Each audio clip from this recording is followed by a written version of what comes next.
Abah, dibuka mic-nya, Abah.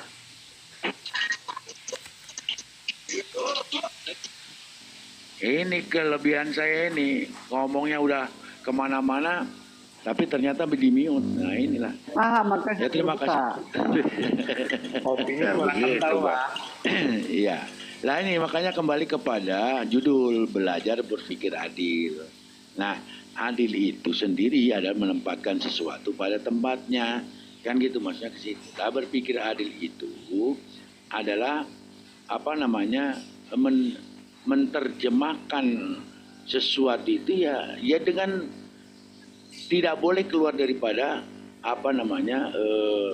koridornya gitu loh.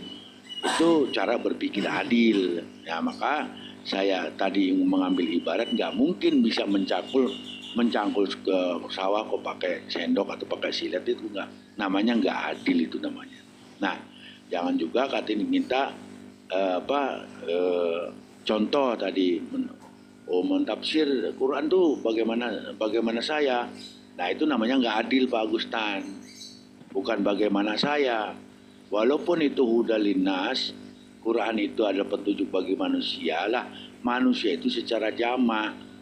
Nah, maka ada penekanan lagi pas'alu ahla dzikri in kuntum la ta'lamun. Nasnya yang satu supaya menanyakan kepada ahlinya supaya bisa belajar berpikir adil. Pak Dola, Assalamualaikum. Nah, silakan Pak Dola. Bagaimana belajar berpikir adil kita?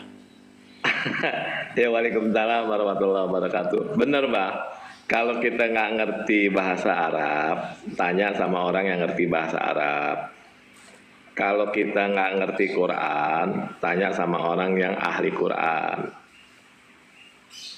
Soalnya gini, kalau kita belajar sendiri, resiko bakal kesasarnya tuh tinggi dibandingin kita nanya. Sama kayak kita mau mau pergi ke satu daerah, ya kan, melewati jalan yang asing, banyak pertigaan, banyak perempatan, kan yang lebih bagus kan kita nanya sama orang, gitu. Nih kalau ke kanan kemana, kalau ke kiri kemana, kalau lurus kemana, Pak? Kalau saya mau ke daerah ini lewat mana, Pak? Lebih enak begitu nanya daripada kita spekulasi. main pakai perasaan aja, kayaknya perasaan gue enaknya belok kanan deh, lalu pas begitu belok kanan jalannya salah, resiko kesasarnya tinggi dibandingin kita sotoy gitu. Mendingan kita nanya sama yang ahli biar nggak kesasar, Pak. Kalau menurut saya begitu, Pak, sederhana aja, Pak. Kenapa? Karena orang kan belajar itu kan begitu, ilmu itu kan turun menurun, ya kan. Ada budaya literasi gitu. Lebih aman bertanya sama yang ahlinya, Pak. Coba, makasih, Pak. Iya, saya pernah kesasar dulu. Berdua saya sama kepala dusun mau ke Kerawang ceritanya. Tapi jalan kampung masih baru-baru. Kata si kepala dusun, "Jangan ke sini." "Enggak, perasaan gue enak ke jalan ke sini nih. Kalau mau ke Pancawati nih, mau ke Kelari gitu." Wah, saya ngeyel. Ternyata apa? Ternyata harusnya arahnya ke selatan, Merak. Perasaan saya ini lagi ke selatan. Ternyata lagi jalan ke utara. Itulah kesasar. Makanya banyak orang yang tersesat itu karena itu nggak pakai ilmunya. Itu ya, nggak pakai alatnya yang tepat. Jadi kesasar akhirnya kan gitu. Banyak lah ya, kita nggak ngomongin teman kita lah sebelah. Kenapa dia itu tersesat? Ya memang tersesat cara memahaminya kan, secara literasi juga minim kan itu. Itulah yang diantaranya. Maka belajar berpikir adil. Gus Betik, Assalamualaikum, silakan. Bagaimana cara kita belajar berpikir adil? Bismillahirrahmanirrahim. Assalamualaikum warahmatullahi wabarakatuh untuk semua saudara-saudaraku soleha. Waalaikumsalam. Matur nuwun Abah, Panglima kita yang sangat-sangat kita hormati, dan semoga mendapatkan rahmat Kristus Agung bersama keluarga. Aku mulai dari awal, Pak. Pak Agustan tadi sempat bertanya kepada Abah, itu kan pendekatannya sains. dan Aba menjawabnya dengan tepat, fiction gitu. Cuman Aba agak terkaget ketika baca tulisanku, karena aku tadi belum sempat naik, tulisannya belum selesai. Sempat terkaget, tapi akhirnya Aba sepertinya sudah paham ya. Jadi gini Pak Agustan, kita sering mendengarkan sebuah istilahan itu science fiction. Itu berarti penjelasan-penjelasan sains yang masih berproses. Masih berproses artinya belum pada ketemu pada satu titik kesimpulan. Nah, maka itu disebut fiction. Fictionnya belum sampai ke sana gitu loh. Makanya ketika Abah ditanya tadi tentang sains, Abah cerdas itu, pintar itu. Fiction, itu fiction, bukan kita menerima atau menolak, bukan, fiction. Nah masalahnya ini kan fictionnya fiction science. Fiction science itu kita belum nyampe ke sana ya, nanti kita lihat iya apa enggak. Nah sampainya itu nanti hasil riset itu. Kan ada pengamatan ya, terus melakukan riset, terus menarik kesimpulan, kan ada tahapan-tahapan akademis kalau kita masuk laboratorium seperti itu. Gitu. Jadi apa jawabnya fiction? Nah itu tepat. Nah, fiction itu beda dengan fiktif. Kalau fiktif itu bohong, kalau fiction itu waktunya belum sampai, kita belum ke sana. Nah ini juga kita belajar bahasa ya, pengucapan dan tulisannya itu beda tipis, tapi maknanya beda jauh. Yang satu belum nyampe, yang satu bohong. Maka kalau kita lihat kasus-kasus korupsi itu ada ya, laporan keuangan fiktif. Nah itu berarti laporan keuangannya bohong, nggak benar. Tapi kalau surga dan neraka itu fiction, nah itu bukan fiktif. Masalahnya kalau goblok ini repot ya. Fiction, fiktif dikirain sama, enggak, itu beda ya. Dan kalau kita berbicara fiction, itu juga fiction mana? Fiction wahyu atau fiction science? Fiction science itu maybe yes, maybe no. Tapi kalau fiction wahyu, hakul yakin yes, tapi kita belum ke sana. Gitu loh. Surga dan neraka itu pasti yes, tapi kita kan belum sampai ke sana. Maka disebutlah fiction.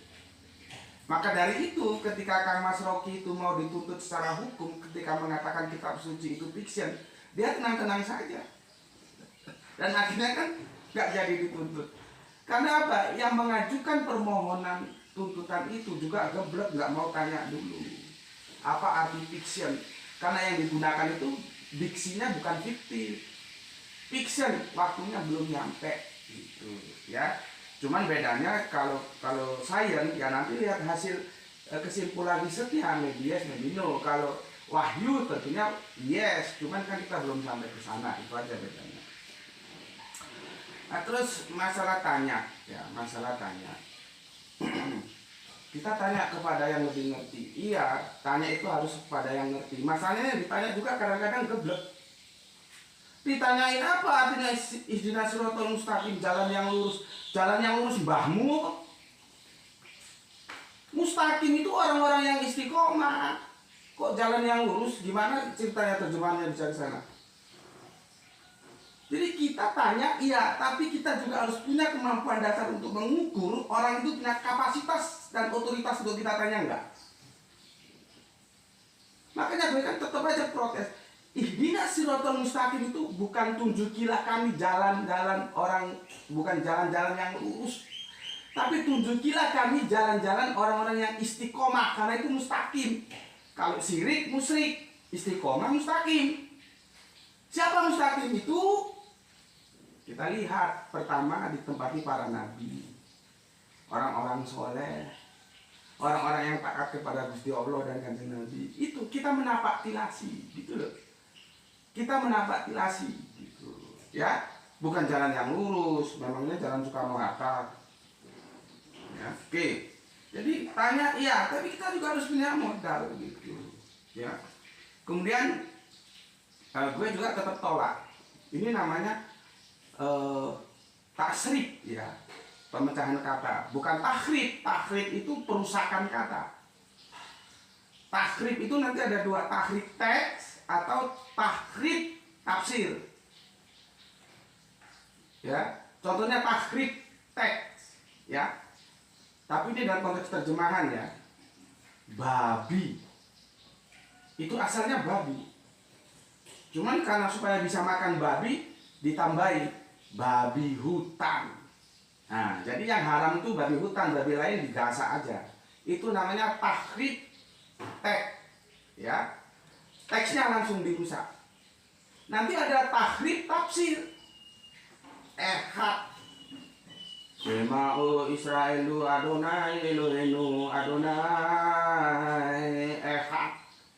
Jadi saudara tua kita Yahudi juga punya azannya seperti itu. Ehad, teksnya tetap ya, Ehad nggak dirusak, tapi tafsirnya dirusak. Mereka memahami bukan satu tapi kesatuan. Nah, itu tahrif. Ada lagi tasrif. Tasrif itu pemecahan kata. Ya. Itu pemecahan kata. Contohnya nanti kita akan berkata pada pendekatan jadel. Jadel itu akar kata atau kata dasar ya. Seperti ikro. Nah, itu nanti artinya beda. Kalau ikro disandarkan kepada kata benda isim yaitu Quran, maka artinya ikro, berquranlah kamu. Gitu. Tapi kalau ikro itu disandarkan kepada kata kerja qoro'ah, maka bacalah. Nah, beda. Sama-sama ikro, tapi kita harus lihat ini jadernya diambil dari mana. Sama-sama muslim. Itu nanti bisa beda. Makanya aku nulis dan aku bikin videonya ada 11 seri. Semua nabi itu muslim, tapi tidak semua nabi Islam. Karena muslim itu bisa dari diksi Islam, bisa dari diksi Salama. Jadi di surat Al-Baqarah itu kan Nabi Ibrahim itu disuruh tunduk patuh, bukan disuruh berislam. Orang Islamnya aja belum ada kok. Islamnya itu nanti setelah abad ke-7, gitu loh. Secara nama, ya, pendahulunya apa? Nasrani, pendahulunya lagi apa? Yahudi. Ya, itu namanya tasrif.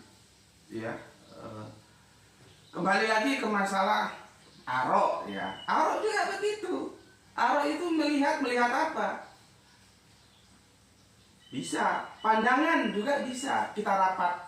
Bagaimana pandangan Bapak tentang APBD kita saat ini? Nah, menyampaikan pandangan itu arok juga.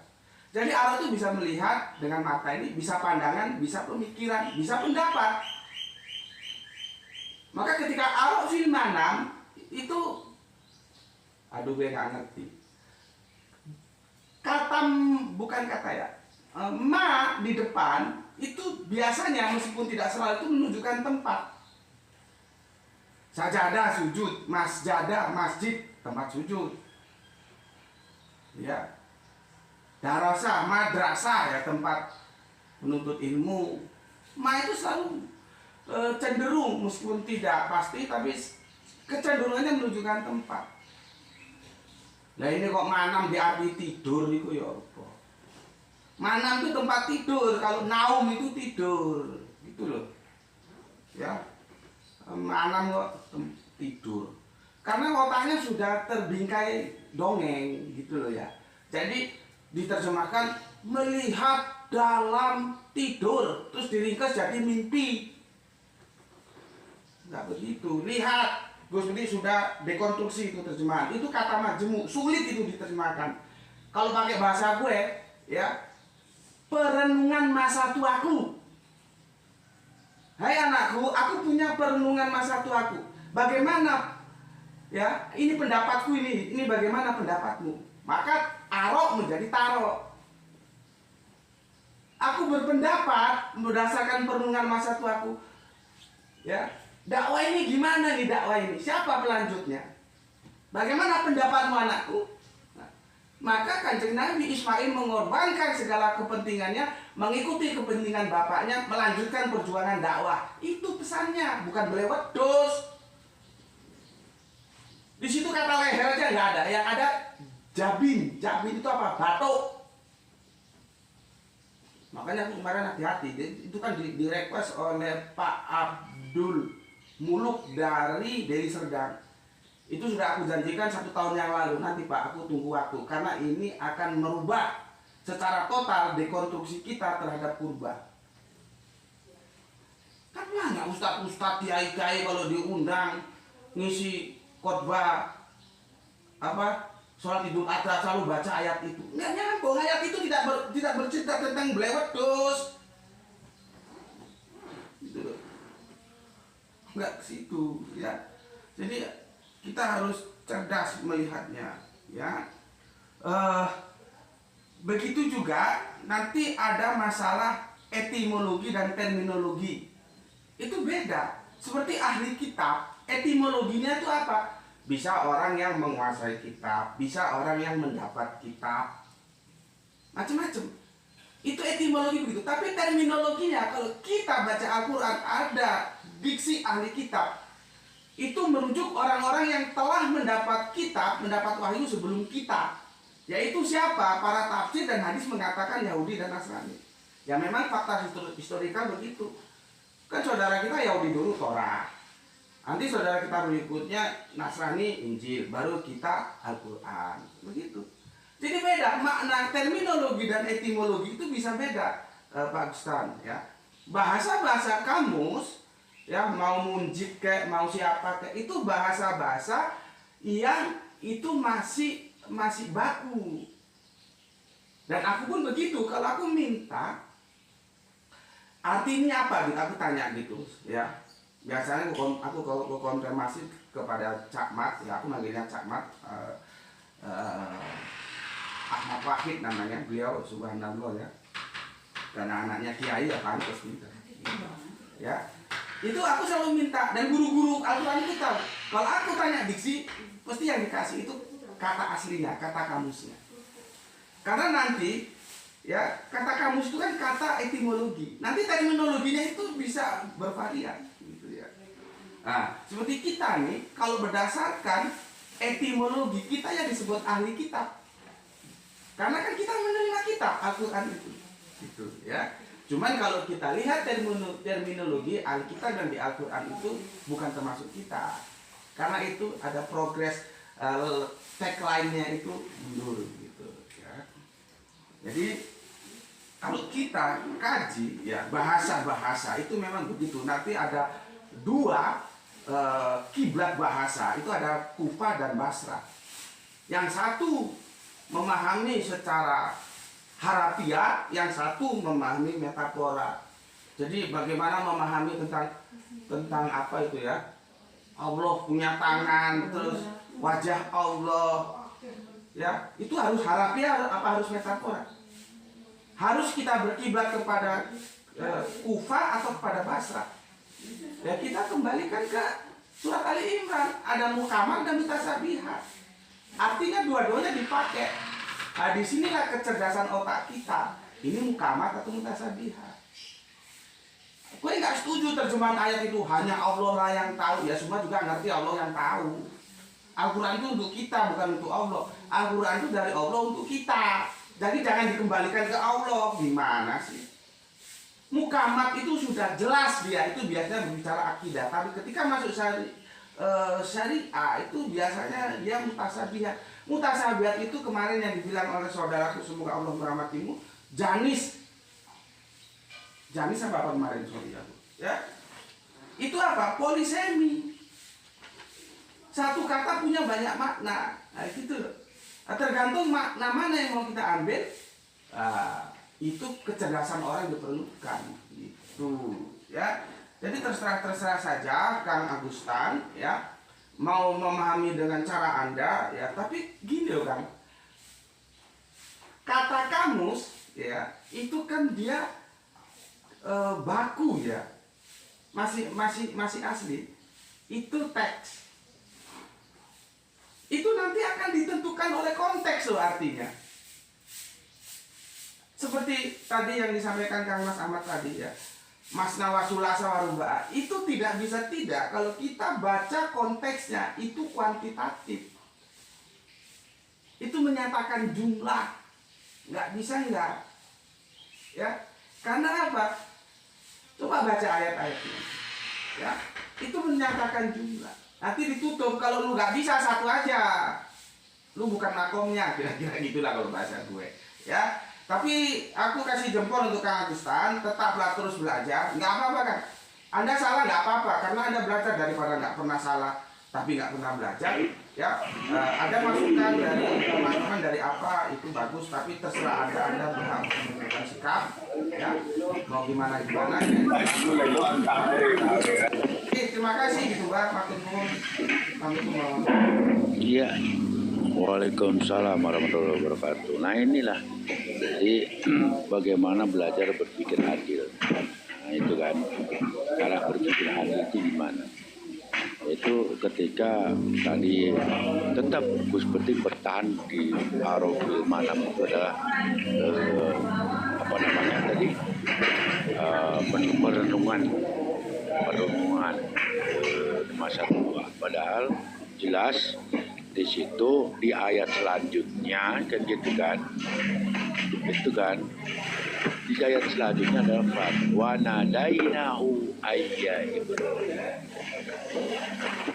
Itu Allah memanggil Nabi Ibrahim, qad sadaqtar ru'ya. Allah membenarkan apa yang Nabi Ibrahim alaihissalam itu dan membenarkan mimpinya. Qad sadaqtar ru'ya. Kan itu.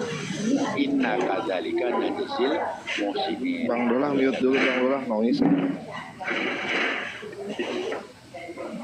Ya.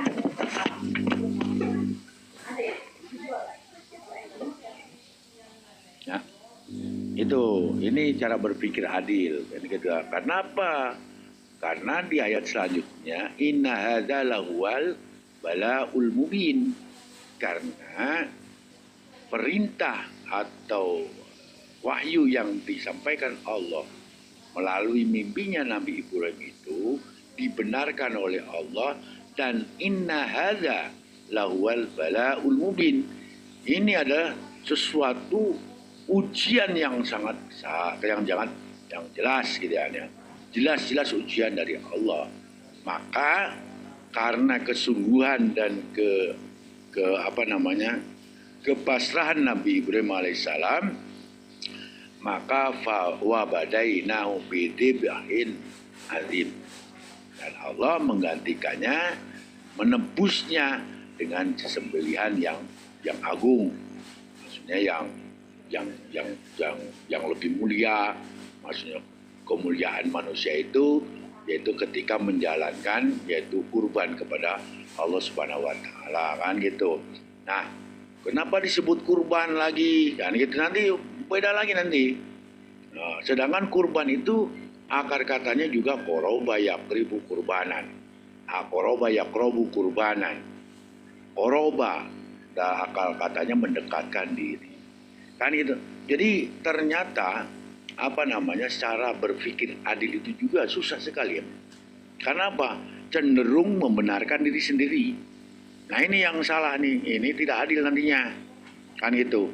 Contoh, dari dulu ada yang berpendapat bahwa Adam itu bukan manusia pertama. Lah, di dalam Quran ya Bani Adam. Anak keturunan Adam. Berarti seluruh manusia ada keturunan Adam. Ada loh. Oh dulu ada orang yang berkata Adam itu bukan manusia pertama katanya. Lah Quran ini jelas ya Bani Adam. Anak keturunan Adam. Apakah berani menyalahkan Quran? Ternyata enggak juga. Nah ini cara berpikir adil kita. Siapa yang baru yang datang ya? Tadi. Ternyata masih ya. Pak Abdul Jalil, monggo silakan. Pak Abdul Jalil, untuk bagaimana belajar berpikir adil. Ya, noise enggak ini, Pak? Enggak. Oke, ini mungkin yang ingin tak singgung pertama tadi, saya mengapresiasi Bang Agustan ya dalam kerangka mencari ilmu terus, utlubul ilma. Namun dalam utlubul tadi perlu saya garis bawahi atau kalau bisa dibilang diluruskan. Jadi dalam penentuan utlubul ilma, mencari ilmu, mencari pengetahuan, itu memang termasuk variabelnya itu dengan ikro ya, membaca. Akan tetapi dalam pemilihan membaca tadi perlu kategori, perlu ada definisi yang benar, dalam arti buku apa yang kita baca, siapa perawinya, bersanad atau tidak, itu bagi saya pribadi itu sangat penting. Karena ketika kita belajar yang tanpa rawi, boleh-boleh saja, akan tetapi itu hanya untuk perimbangan sebagai penambahan pengetahuan, tapi bukan untuk diimani. Karena yang tak pahami secara detail tadi, itu bahasa Arab diartikan ke bahasa Inggris juga. Sedangkan kalau saya memahami sampai saat ini, kalau Al-Quran itu caranya kita memahami Al-Quran itu juga sudah ada tata caranya, tidak langsung ke tafsir, jadi ada tata caranya. Itu yang jelas kalau yang dari baku ya, yang dari Al-Quran. Kalau soal yang tak apresiasi itu adalah ingin tahunya, utlubul ilmanya itu memang wajib. Makanya nggak ada yang salah dengan yang Bang Agustan sampaikan. Mungkin saat ini beliau kan sampai saat ini terus belajar, dan ketika dalam tahap belajar dan beliau ini menyampaikan pendapatnya ketika masih dalam proses dalam proses belajar, boleh menyampaikan pendapatnya secara gamblang di rom-rom mungkin yang saya bilang terbuka dan tertutup seperti ini. Dalam arti terbuka di medianya, tertutup hanya untuk siapa saja yang berada di room ini. Itu bagus, tapi itu tadi pakai tapi. Alangkah baiknya ketika belajar ilmu Al-Quran itu benar-benar harus tahu riwayatnya, perawinya siapa, yang bikin bukunya siapa, masuk aliran mana. Jangan sampai kalau itu bakal untuk pegangan ya, untuk pegangan itu dari ulama yang beda madhab, karena kita akan tersesat dan kita akan rancu. Jadi sangat penting mengetahui siapapun yang buku yang akan kita baca. Karena gini, bisa saja saya pribadi itu bikin buku, membuat buku seolah-olah saya itu paham betul dengan keilmuan Islam. Padahal saya nggak paham banget gitu loh. Pengetahuannya juga baru pengetahuan dasar. Pemilihan bukunya itu banyak pembeli itu yang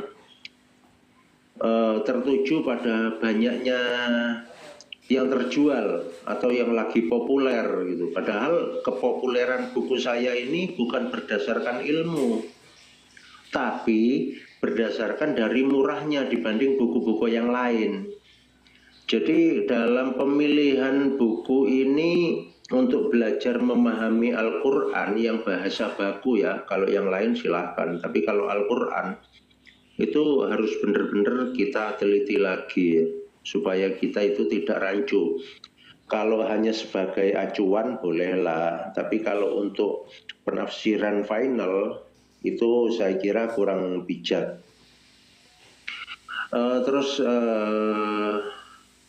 soal tema kita lari, jadi temanya adil. Jadi saya juga ingin menambahkan kata adil tadi itu adalah cara berpikir, cara bertindak secara seimbang. Akan tetapi seimbangnya tadi kayak apa? Menurut acuan agama Islam. Ini yang khususnya berada di room ini ya. Kalau adil secara negara silahkan didefinisikan lain. Jadi adil itu kalau secara Islam bagi saya itu sudah mutlak benar adanya. Contohnya bahkan yang dianggap kontroversi sama kubu sebelah di dalam Islam, di dalam ajaran Islam itu adalah berpoligami, di mana seakan-akan menaruh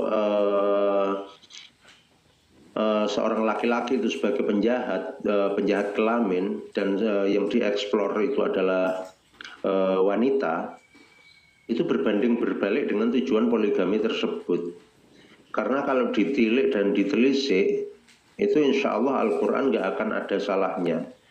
Bahwa di mana populasi perempuan itu 1 berbanding 4 misalnya saat ini. Nah, ketika tidak diizinkan poligami, itu arti adil bagi yang sudah bersuami adalah ketika suami mereka tidak berpoligami. Akan tetapi ketika untuk cara berpikir seorang perempuan yang belum menemukan pasangan, itu juga nggak akan adil. Karena apa? Dia sudah nggak bakal ada ketemu jodohnya, karena emang secara jumlah nggak ketemu. Makanya Islam bagi saya sangat sempurna. Toh adil yang dimaksud dalam berpoligami itu juga nggak sebebas-bebasnya. Jadi kata adil di dalam berpoligami itu, kalian boleh berpoligami asalkan adil. Adil dalam hal apa? Jadi kriteria adil di sini banyak sekali yang tak masuk dalam poligami. Makanya ketika konteksnya ini menilik pada adil berpoligami yang saya contohkan tadi, banyak kesalahpahaman yang dipahami oleh kubu sebelah. Akan tetapi saya ingin memfokuskan lagi dalam kata-kata adil. Jadi garis besarnya, garis bawahnya itu adalah adil menurut agama Islam. Acuannya tetap di tauhid kita, di ajaran Islamnya gitu loh. Jadi adil nggak ini? Kalau menurut Islam boleh nggak? Jadi adil dan tidak itu diizinkan atau tidak, halal atau tidak menurut Islam. Itu bagi saya seperti itu. Karena adil itu bukan berarti kalau ada 2 orang itu yang satu dikasih 5, satu dikasih 5. Belum tentu juga. Karena itu dilihat dari umur, dari kebutuhan gitu. Jadi adil yang dimaksud seperti itu, dasar-dasarnya itu harus ditentukan dalam Islam. Contoh, ketika kita punya uang yang harus dizakatkan, itu sama-sama ada anak yatim tetangga dengan yatimnya saudara, itu beda. Mana yang harus didahulukan? Jadi kata-kata adil di situ harus benar-benar kita itu acuannya di Islam. Loh, itu kan misalnya kita kasihkan yatim piatu yang tetangga sama yatim piatunya saudara-saudara, itu kan harus ada yang diutamakan. Jadi kata-kata adil itu nggak bisa vulgar, nggak bisa dilakukan begitu saja. Harus ada dasar-dasar hukum yang acuannya adalah dari kitab, dari baik itu dari Al-Quran, dari sabda Rasulullah, ataupun dari hadis-hadis, ataupun dari ijtima ulama. Itu bagi saya seperti itu. Monggo pun dilanjut. Ini tak sambi kerja. Monggo apa dilanjut, Pak? Iya. Kalau ada kurang-kurangnya silahkan di mungkin pemaparan yang salah boleh disanggah. Monggo. Iya, nggak apa-apa. Salah juga nggak apa-apa, daripada enggak sekalian. Bah, maaf bah. Iya. Saya mau menanggapi statement Gus Betik, boleh? Iya, silakan. Judulnya kembali ya. Belajar berpikir adil. Jadi adil Ya, itu betul.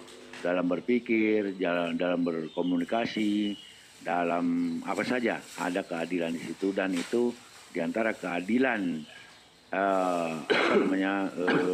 rumah tangga itu juga diantaranya bagaimana adilnya seseorang dengan yang lain juga itu tentu relatif, nggak bisa disamakan. Monggo. Baik. Ini begini ya Gus Betik yang saya hormati ya.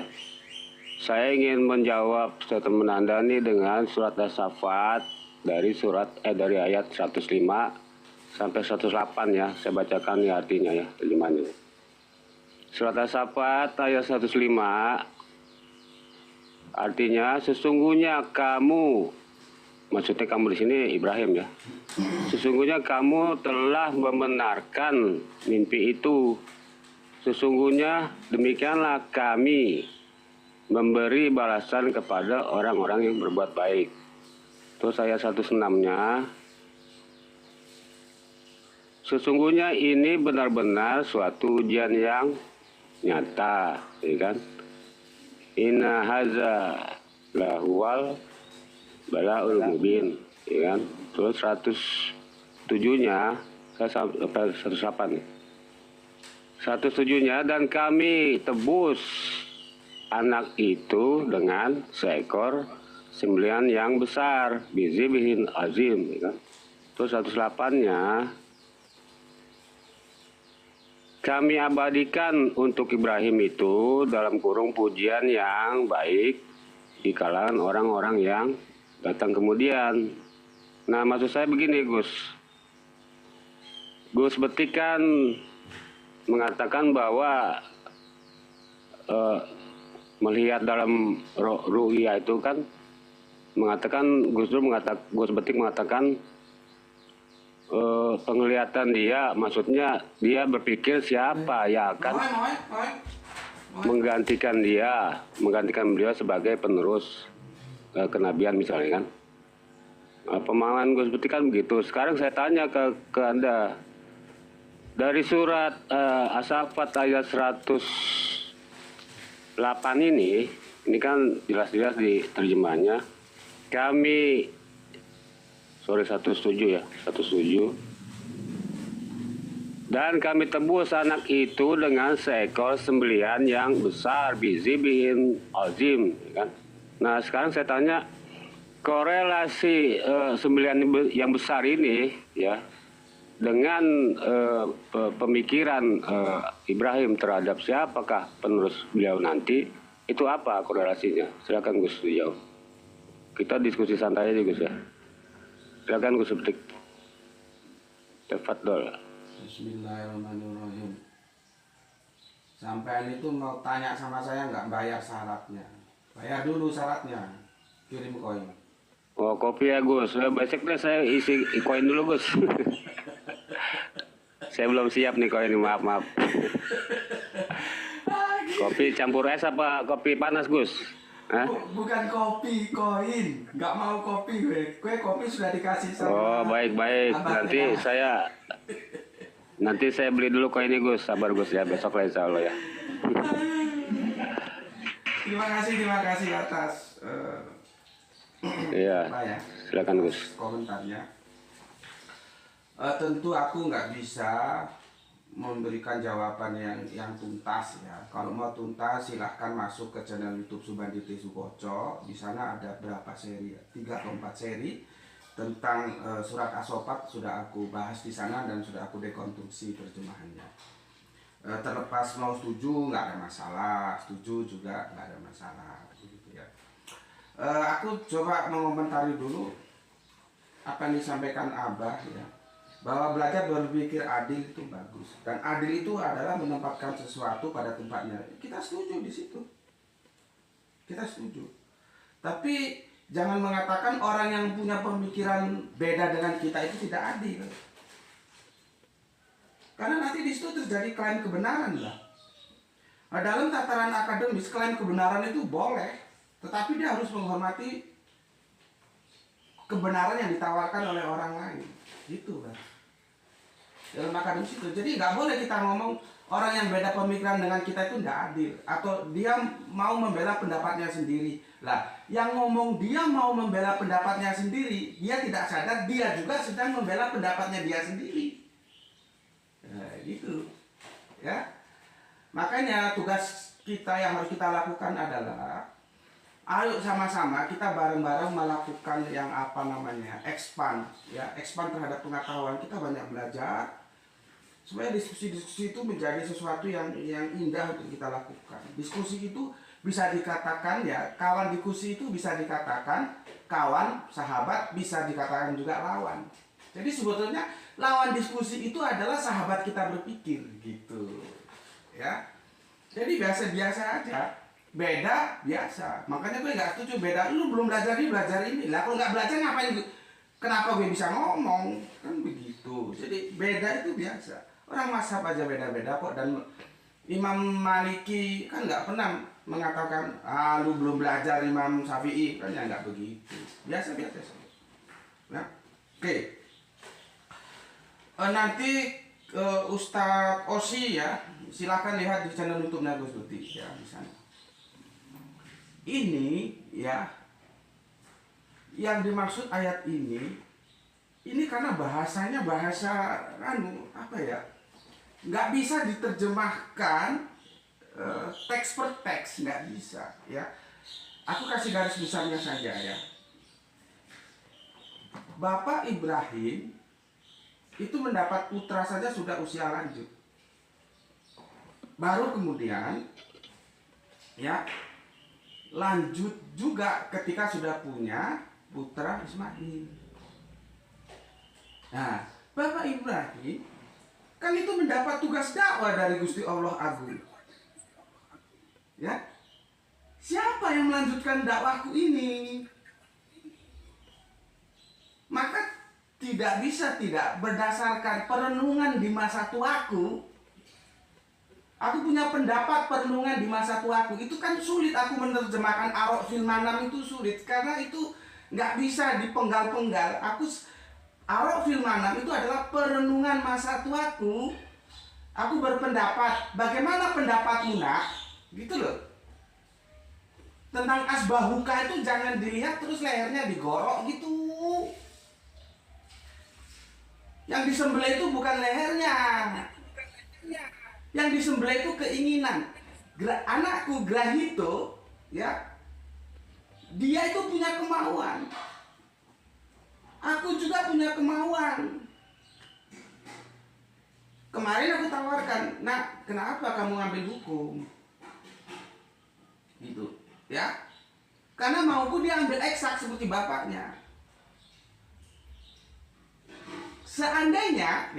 Seandainya Grahito mengambil eksak seperti keinginan bapaknya, dia sudah mengorbankan keinginannya yang seharusnya dia ambil hukum. Gitu loh. Karena kan Gus Beti itu kan personal tersendiri, punya kemauan tersendiri. Grahito juga punya kemauan sendiri karena dia personal yang tersendiri. Begitu juga Bapak Ibrahim punya kemauan sendiri. Ismail punya kemauan sendiri. Kata Bapak Ismail, tinggalkan kemauanmu, ikuti kemauan bapakmu, lanjutkan dakwah ini. Yang memang kalau bukan Nabi Ismail siapa lagi? Itu loh. Jadi itu menjadi sebuah ya apa ini namanya ini? Sebuah bisbin ya. Bijib hin, nah, sulit aku bacanya. Sebuah sembelihan yang besar, asbahuka, itu kan dari asbahuka, sebuah pengorbanan yang besar, ya, yang itu harus kita napak tilasi. Kita menapak tilasi Bapak Ibrahim. Bapak Ibrahim mengamanatkan dakwah itu kepada anaknya, maka kita ganti menjadi Ibrahim, mengamanatkan dakwah itu kepada anak kita, sehingga agama ini langgeng, gitu loh. Tapi bukan berarti dipahami terus anak kita jadi ustadz, jadi kiai, diundang sana sini, terima amplop sana sini. Ya nggak begitulah. Nggak begitu. Ini selaras dengan ketika aku nanti mati, nak, siapa yang kamu sembah? Itu loh. Ini kalau ustadz-ustadz lain nggak bisa jelaskan seperti gue nih. Ini penjelasan-penjelasan yang melanggar tembok-tembok keangkuhan penerjemah. Seolah-olah penerjemahan dia aja yang benar. Tapi gue hormati kalau publik menerjemahkan itu, ya. Coba kita lihat di sini. Kita lihat di nanti tolong Pak Agustan jangan turun ya. Aku minta tolong bantuanmu ya. Sebentar. Tentang 102 ke 103. Pak Agustan, coba buka kamus. Apa artinya talahu itu apa artinya Pak Agustan? Buka kamusmu. Mau cari. Di surat Asopat 103 itu ada diksi talahu, kalau digandeng wa talahu. Ini supaya teman-teman kita supaya melek semua ini, supaya pinter otaknya. Itu nggak ada hubungannya dengan wedus. Jadi asbahuka itu bahasa sastra, bukan disembelih. Goro ini disembelih, ya apa sih? Cari Pak, supaya tahu. Karena kalimat ini sulit diterjemahkan, ini ya. Maka tatkala keduanya berserah diri, dia membaringkannya di atas kening. Coba, gimana? Membaringkannya di atas kening itu batuk kayak apa sih katanya terjemahan? Bisa nggak diterjemahkan? Otak kita sudah kena dongeng. Oh ini mau disebelah ini. Yang disebelah itu leher, bukan yang disebut dengan jabin. Itu ada anatomi tubuh, jabin, otak, batuk, bukan leher. Pahami itu. Di sini babak belur kalian. Tapi nggak apa-apa, yang penting kalian menjadi sehat, menjadi paham terhadap Al-Quran.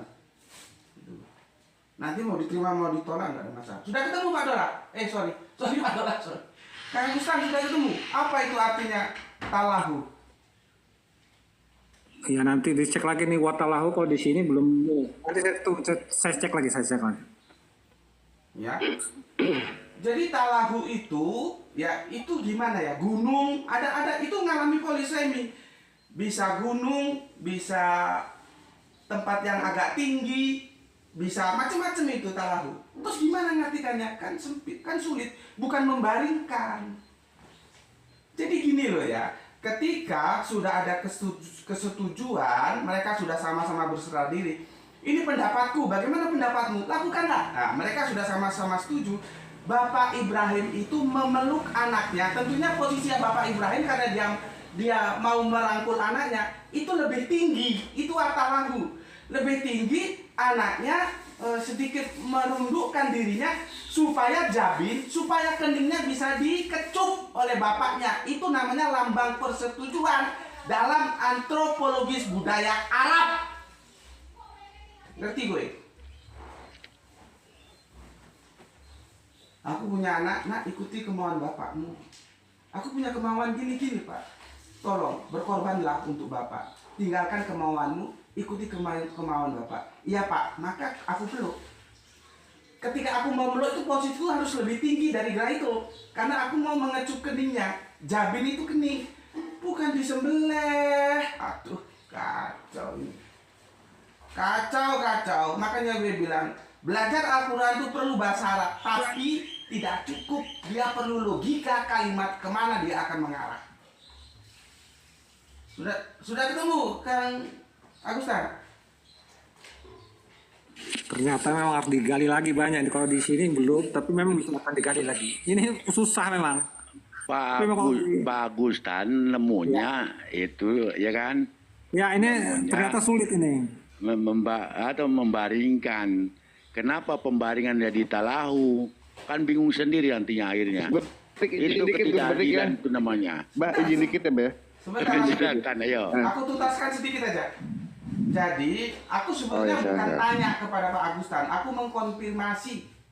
Ya, watalahu itu artinya nanti apa ya? Gunung. Membaringkan itu, Gus. Bukit, gunung, bukan membaringkan. Ya silakan, apa tuh? Bukan Artikan membaringkan. apa? Ini gini loh. Posisi ketika mereka sama-sama setuju, Bapak Ibrahim itu memeluk Ismail putranya itu tafsiran tuh. Gitu loh. Maka di situ kan ada ijabin itu. Itu maksudnya. Bukan Itu tafsiran Gus Betik. Nih, Gus nih, kita berpikir adil ya.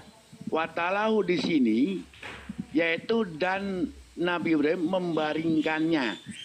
Nah, Gus Betik kenapa nggak mau mengambil diksi membaringkan? Karena nanti bertabrakan dengan aro nanti akhirnya. Nah itu di situ. Bertabrakan dengan apa? Lanjut. Enggak, bertabrakan. Aro fil manam tadi. Aro fil manam di pembaringan itu. Ya kan? Enggak begitu, Bang. Karena di sini enggak begitu, Bang. Gini. Enggak begitu, ya.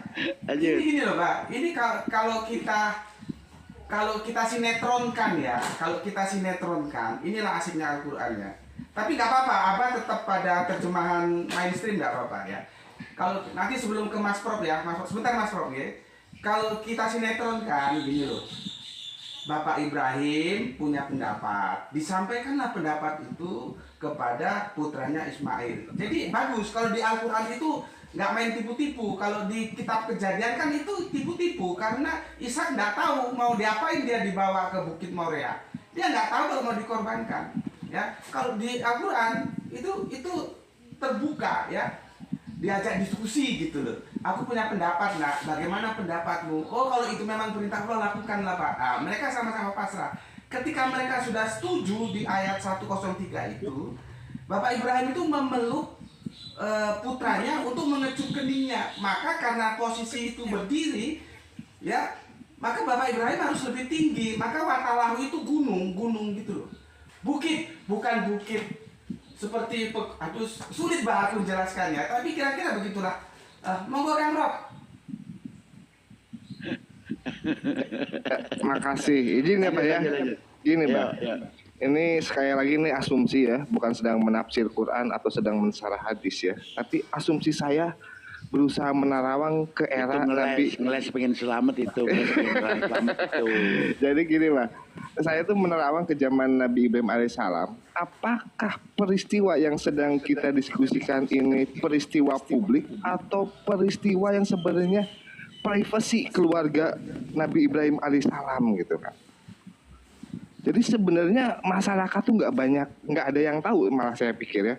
Jadi dari zaman Bani Israel ya menyikapi tentang peristiwa ini, ya mereka juga mengira-ngira berdasarkan riwayat dalam kitab suci gitu. Nggak ada saksi ini sebenarnya.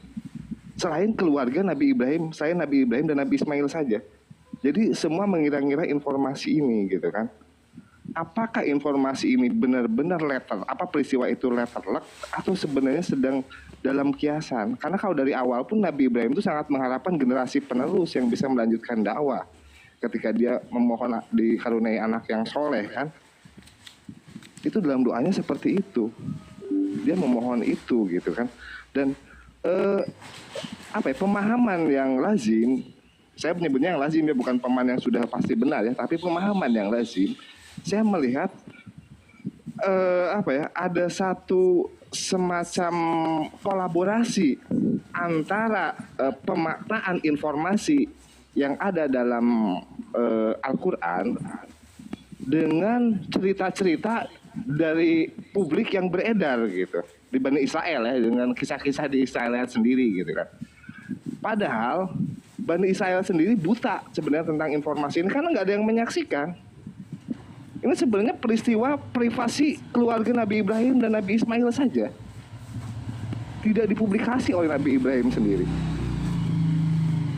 Nah itu Mbak. Jadi ketika ada perdiskusian, apakah ini letterlock, apakah ini metafora gitu kan. Seperti Gus Beti kan banyak mengambil sisi-sisi ini sebagai simbolis atau metafora ya. Dengan melihat dari sisi kesusastraan tata bahasa Quran gitu kan.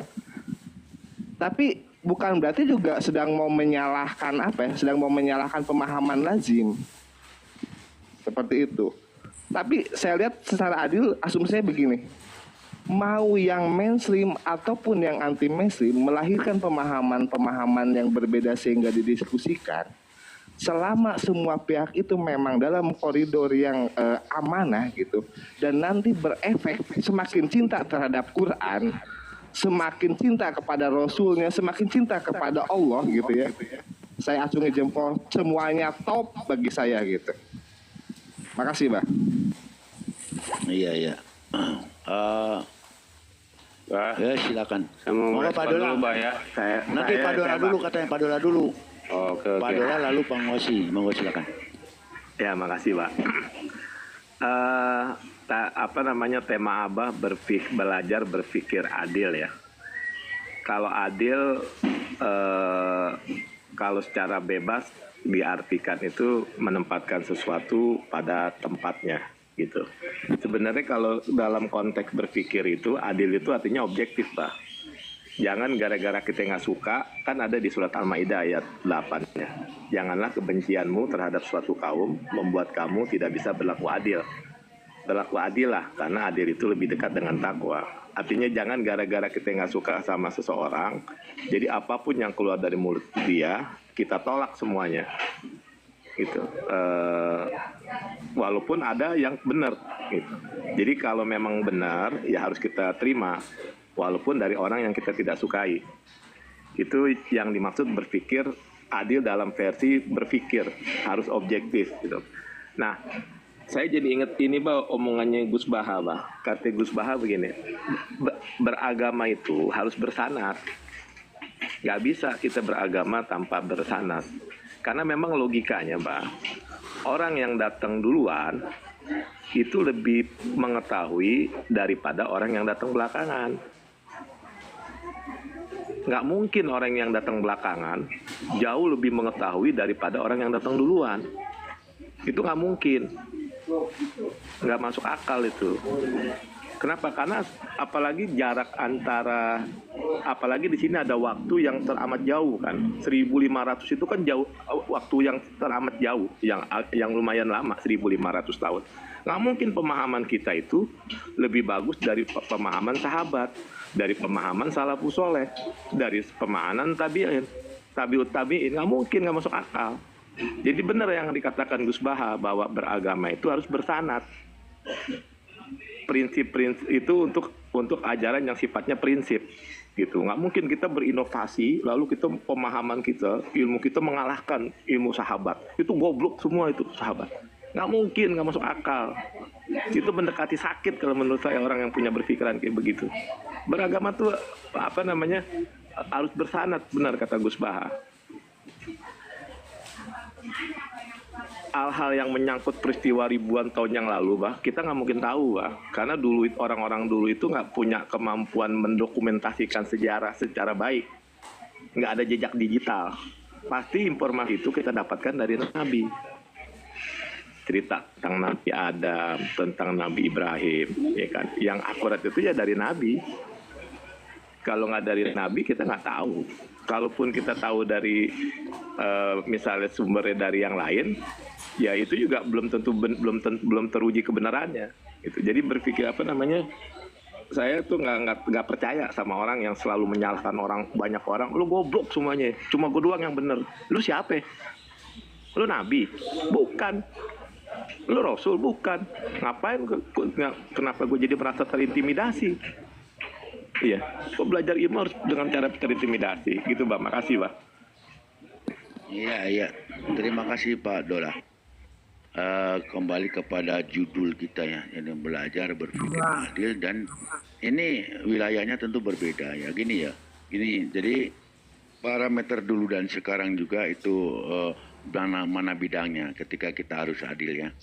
Kalau masalah hal-hal yang di luar saintifik, bahkan saintifik itu sendiri sebetulnya bukan mengalahkan pemahaman agama kepada yang para sahabat atau para ulama, bukan. Contoh tentang surat Yasin ayat 65, yaitu tentang al-yauma nahtimu ala afwahihim kalimuna aydihim wa tashhadu arjuluhum bima kanu yaksibun, itu ternyata sekarang di era sekarang ini, yaitu bahwa hukum pidana khususnya itu sekarang bersandar kepada scientific crime investigation, ya gitu kan.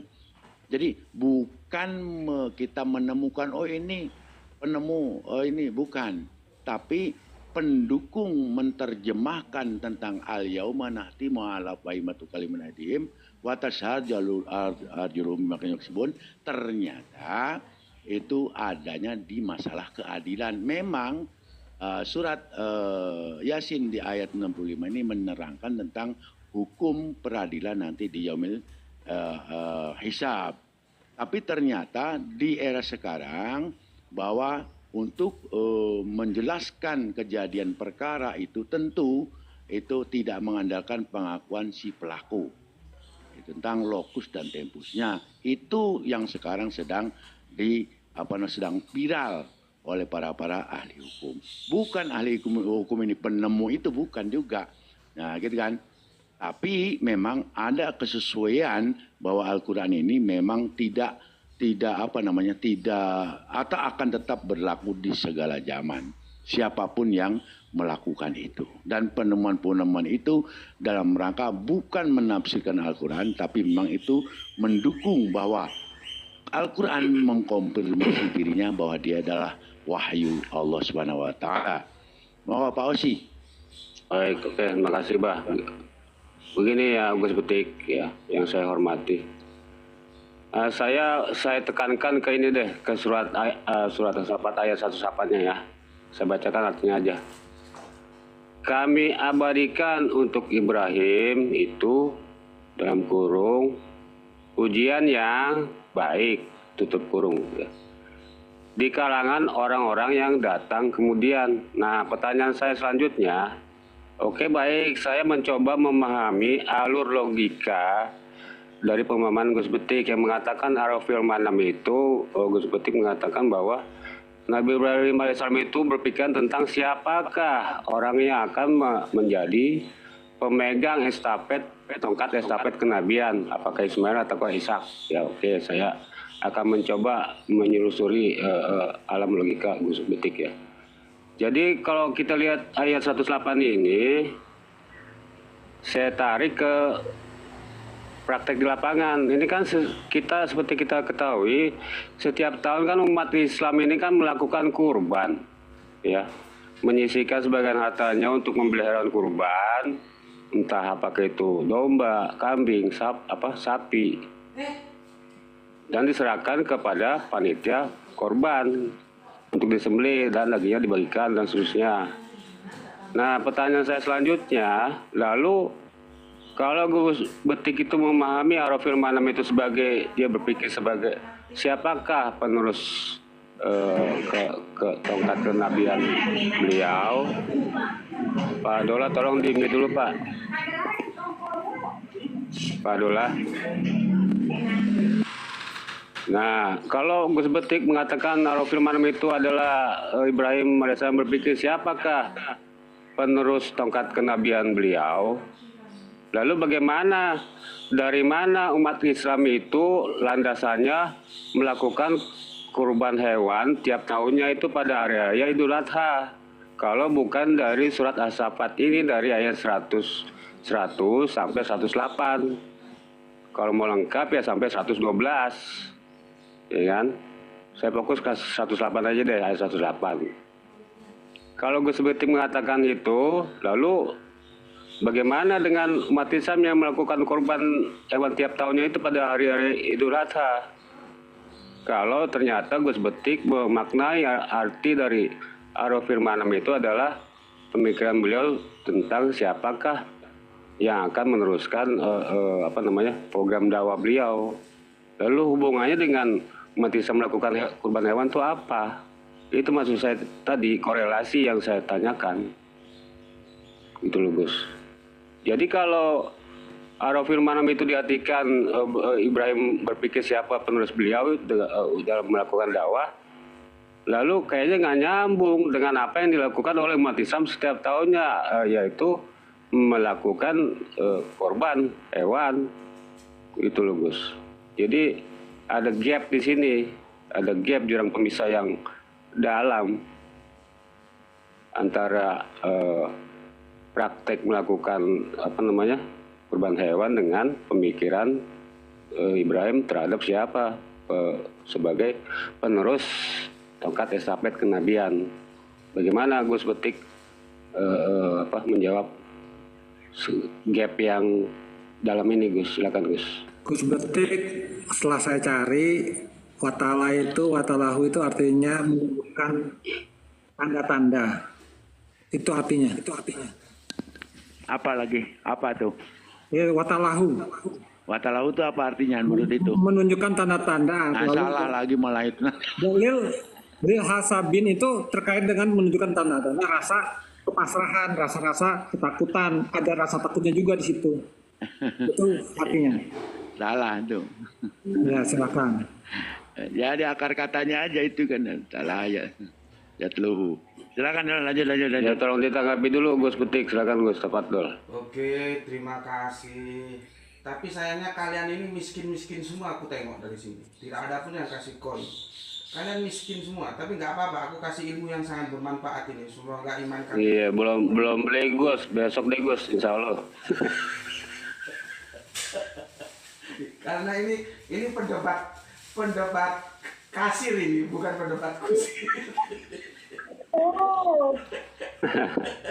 Lanjut. Iya. Lanjut, Gus. Argonya jalan terus. Gini Kang Mas Ustadz Osi ya, Ustadz Osi gini. Nanti kalau saranku sih ya, kalau dengan berkenan silakan dilihat dekonstruksi terjemahannya itu ada di channel YouTube Subandite Sukoco ya. Itu ada berapa seri tentang kurban. Ya aku itu ya. Nah ini baru datang. Semoga Allah menggantikan kebaikanmu saudaraku Kang Mas atau Mbak ada. Ini perlu dicontoh ini. Lihat ini, dia kasih bisa sampai 100 koin nanti. Kalian itu pelit-pelit semua kalian. Mantap. Ya, makanya tenang aja Gus. Terima kasih Kang Mas atau Kita Mbak punya Ada. donat. Juga ada. Semoga Allah menggantinya dengan yang lebih baik. Gini, Mantap. Amin ya Allah ya Rabbal alamin. Mbak, sebentar ya, aku keluar sebentar ya. Mbak, aku kan pakai ini Mbak, pakai Indo apa namanya? Wifi-nya IndiHome. Dulu iklannya 150. Kok sekarang aku kena 169.500, Mbak? Itu gimana, Mbak? Jangan kita pakai sama nggak? Kok harganya? Waduh, nggak bener. 150 itu Indofood, Gus. Yang Indofood 150, kalau IndiHome memang segitu. Kalau saya pakai Iconet Gus. Tapi iklannya Yang murah pakai lagi Indosiar. iklannya 150 tadi. Saya Iconet itu sebulan 237. Wah, tambah mahal lagi itu. Gue cari yang murah-murah. Lah iya, makanya. Makanya Mbak Ada Wiadato itu kan ngasihnya yang agak besaran ke saya sama Gus Petik itu. Oke, aku lanjut. Lanjut Gus, lanjut. Gini Kang Osi ya, itu kalau nanti jenengan lihat ya di kajian itu, aku juga hati-hati sekali menjelaskan supaya tidak ada, karena dekonstruksi terjemahan itu benar-benar membubarkan terjemahan-terjemahan yang ada. Ya, seperti aku nanti kalau dilihat, apakah Isra Mi'raj itu seperti yang kita pikirkan? Nah, itu ada 15 seri itu. Makanya kajian-kajian itu nggak boleh dipotong terus diedit 1 menit. Orang aku aja 1 seri 1 jam kali 15 seri 15 jam mau diwakili 1 menit, kan kacau jadinya. Ya, oke. Aku hati-hati sekali Kang Mas. Aku bilang begini, aku nggak korban loh ya. Aku bukan tidak korban loh ya. Aku ini berkorban, gitu. Tapi aku melakukan kurban bukan berdasarkan surat As-Sofat ini, gitu.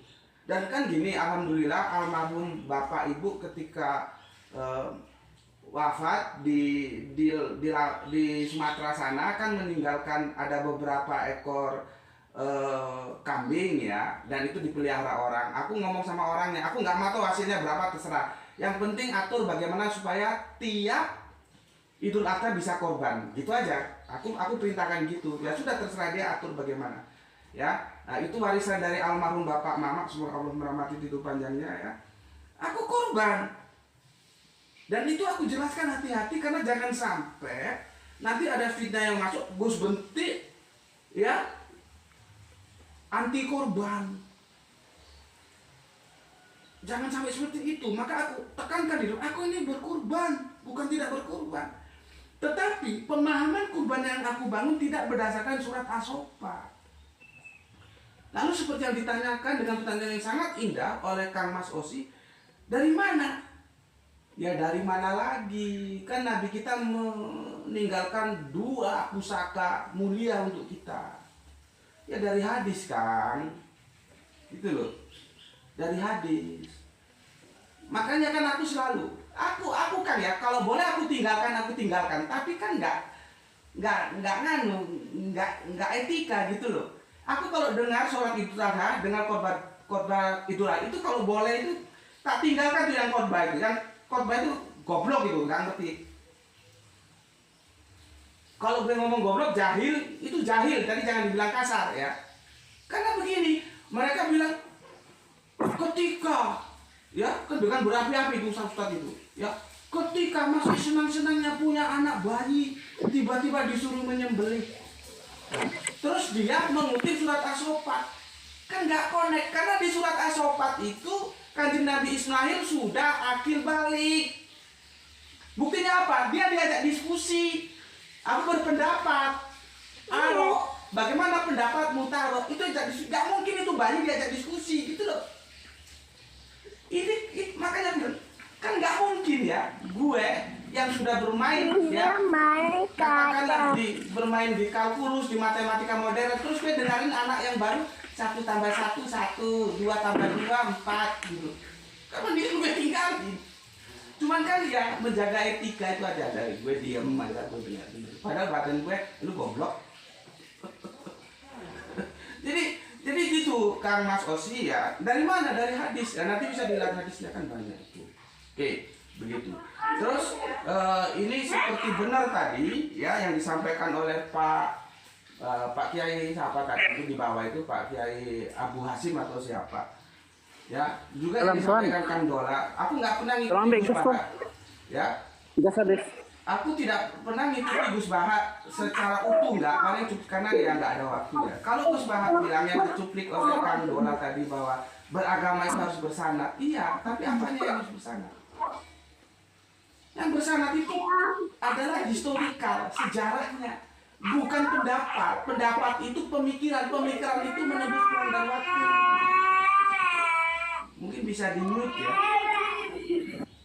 Ya. Pemikiran itu menembus ruang dan waktu. Contohnya begini, jarak antara Batu dan Surabaya itu 100 km.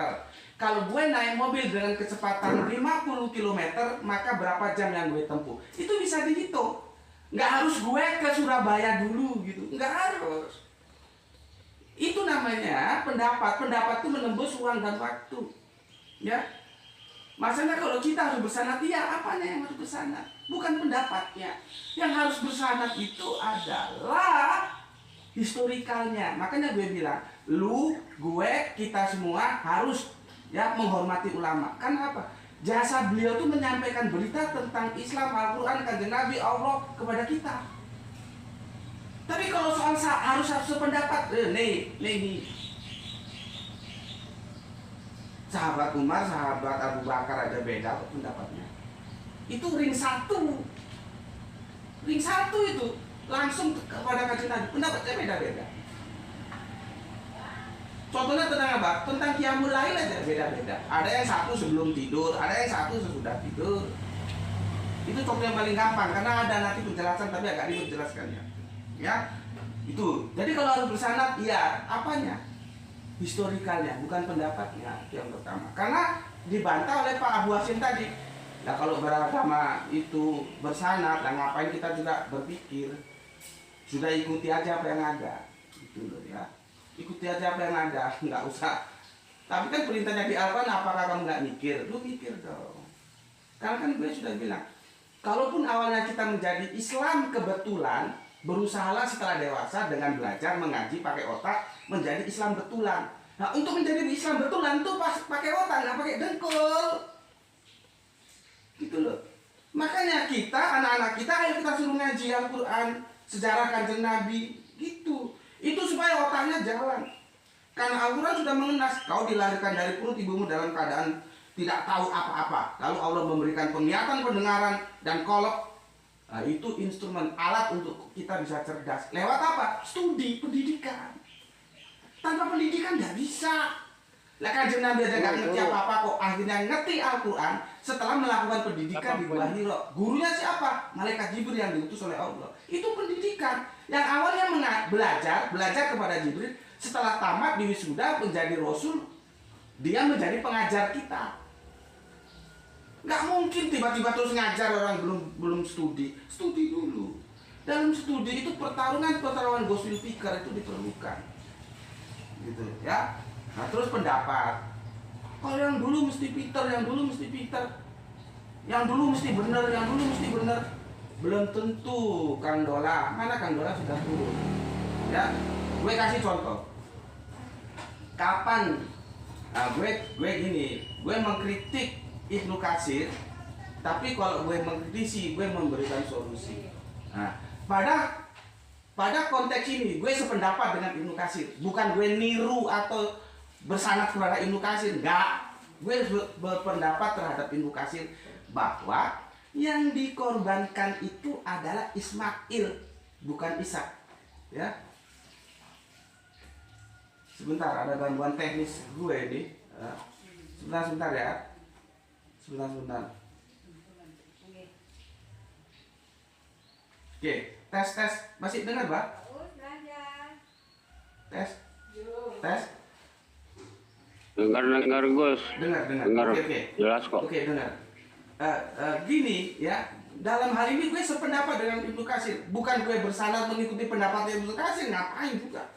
Gue punya pendapat sendiri dan gue juga menghormati pendapatnya Ibnu Katsir. Ibnu Katsir berpendapat yang dikorbankan itu adalah Ismail dan gue agree, gue setuju. Karena apa? Gue membaca surat As-Saffat berdasarkan urutan-urutan tagline-nya, kisah itu memang harusnya meskipun tidak disebut secara eksplisit, secara implisit itu jatuh ke Ismail. Baru kemudian nanti di ayat setelah 108 ya, 109 kemudian 110 ya, dilanjutkan 111 tunjuk lagi 112 ya, baru nanti masuk ya 113 dimulai itu ya ke bawah muncul nama Ishak. Di atasnya Ismail, artinya Ishak belum lahir. Maka kalau kita ngikuti alur ya timeline daripada Al-Quran, yang dikorbankan itu Ismail. Gue sependapat dengan Ibnu Katsir. Pertanyaannya, kapan umat Islam bersepakat ya? Kalau nggak sepakat silahkan. Aku juga menghormati kalau kamu masih mengikuti pemikiran ulama lama, silahkan. Ulama yang geblak dulu. Ya. Ini mulai abad keempat Hijriah ya. Kita sepakat ya, dan aku sepakat dengan Ibnu Katsir ya, bahwa yang dikorbankan itu Ismail. Artinya 3-4 ke belakang, kok 3-4?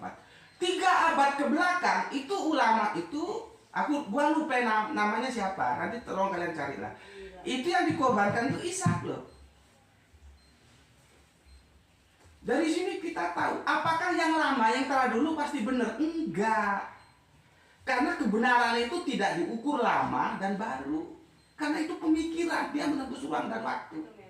Gitu loh. Jadi kalau sedikit-sedikit ulama dulu, iya, sejarahnya iya. Dan kita berterima kasih dan harus menghormati. Tapi kalau pemikiran enggak. Buktinya ini, kita itu baru bersepakat tuh di abad keempat Hijriah. 3 abad ke belakang itu yang mendominasi itu pemikiran orang itu Ishak yang dikorbankan. Nah itu ulama yang ngomong. Mau diikuti ulama model gitu? Ya kalau gue aneh aja. Tapi kalau mau mengikuti yang dikorbankan Ishak, ya monggo silahkan gitu ya. Oke, itu yang bisa aku jelaskan. Semoga ada manfaatnya. Tapi kembali ya. Iya. Anda setuju monggo, tidak juga tidak. Tapi sudah tenang, gue sudah dapat 210 koin ya. Iya. Alhamdulillah, terima kasih. Lanjut, Bang. Ya, karena ini memang jam 9 kurang 12 menit ya kan. Jadi Pak, masih belum banyak koinnya Gus Bekti belum banyak masih An. Jangan rungkap. Bang Hamid Koinnya belum banyak. Sedikit saya ngomong, Pak. Udah dari tadi nggak belum ngomong Bang Hamid. Yoi. Mas, sedikit aja. Saya dari tadi nyimak sambil mencoba menafsirkan ini ya. Tolong perhatikan ya, tolong. Inilah sebenarnya gini, berkatalah Ibrahim dengan penuh keheningan, sesungguhnya aku menyembelihmu, maka bagaimana pendapatmu? Itu kepada Ismail. Hai bapakku, bertindaklah sesuai dengan yang diinstruksikan. Insya Allah kamu masuk sebagai orang yang sabar. Tak kala mereka melakukan, mereka sadar dengan menunjukkan rasa khawatir dan takut di keningnya. Itu yang ayat itu yang saya tafsirkan. Gitu aja, Mbak, informasi yang tapi watalahu itu kalau di itu kan kalau tali itu mengikuti loh bahasanya. Ya. Tetapi ketika di belakangnya dalam ya monggo silakan. Itu tali itu bukan tala, Mbak. Tala itu tebing, Mbak. Tebing.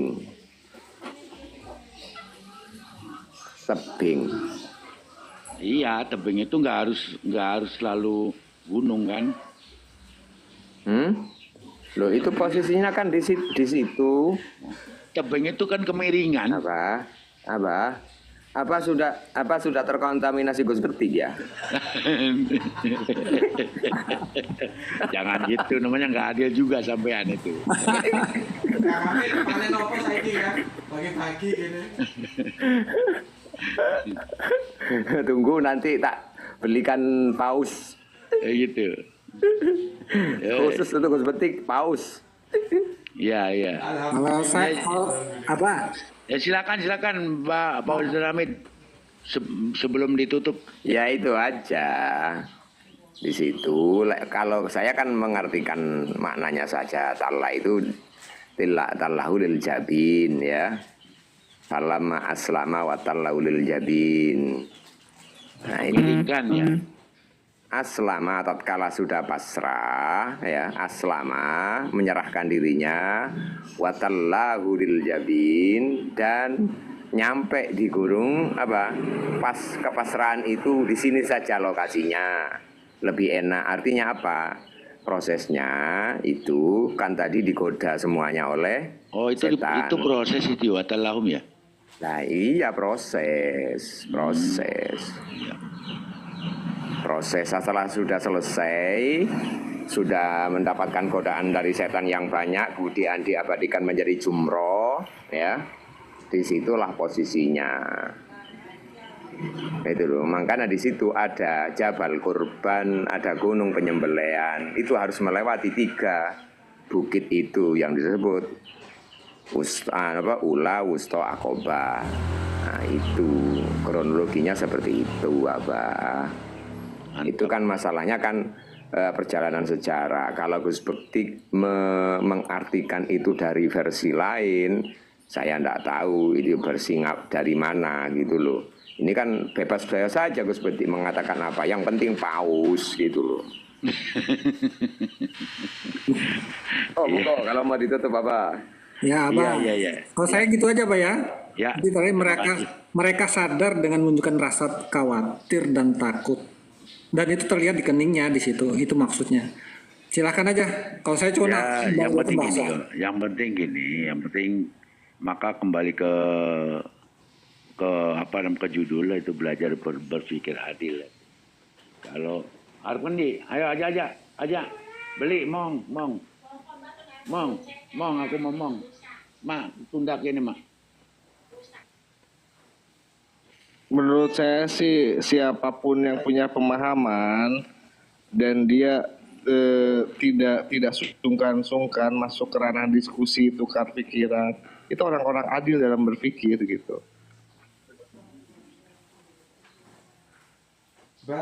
Abah, Ya.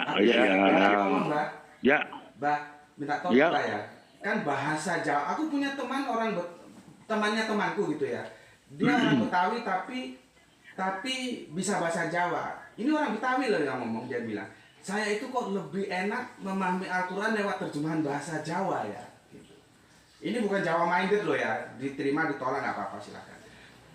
Mbak, tolong jelaskan kepada teman-teman Mbak. Kan kita kalau orang Jawa ada bahasa gini Mbak. Kang, tuku handphone rego piro? Regone 3 juta. Wah, dibeleh itu awakmu. Diksi dibeleh, diksi asbahuka, disembelih itu artinya apa, Mbak, dalam konteks itu, Mbak? Wah, dibeleh itu awakmu, supaya teman-teman tahu.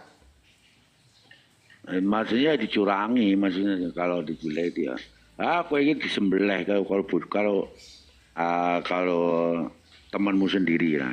Oke, mantap. Jadi maksudnya dipotong di situ. Tapi ada ininya Pak Agus Petik juga, tapi di dalam setiap bahasa. Makanya saya kalau bahasa Jawa saya berani kan itu saya mengoreksi berani. Tapi kalau bahasa Arab saya nggak berani karena bukan ahli. Tetapi bahasa Jawa pun bukan ahlinya karena saya tidak bisa, sudah lupa lagi menulis Hono Coroko.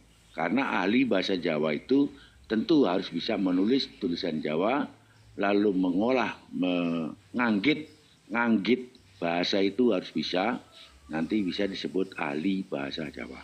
Maka saya nggak bisa, dan itu bukan keahlian saya. Ahli saya itu memohon ridho kepada Allah SWT, dan mudah-mudahan ridhonya yang diberikan kepada kita semuanya, tentunya panjang umur, satu walafiat, sehingga Mas Eko itu tuh mohon maaf, dengan terlambat karena waktunya terbatas, dan kita memang dibatasi oleh waktu, kapanpun, dimanapun, siapapun, idza jaa ajaluhum la yastaqdimuna sa'atan wa la yastaqdimun.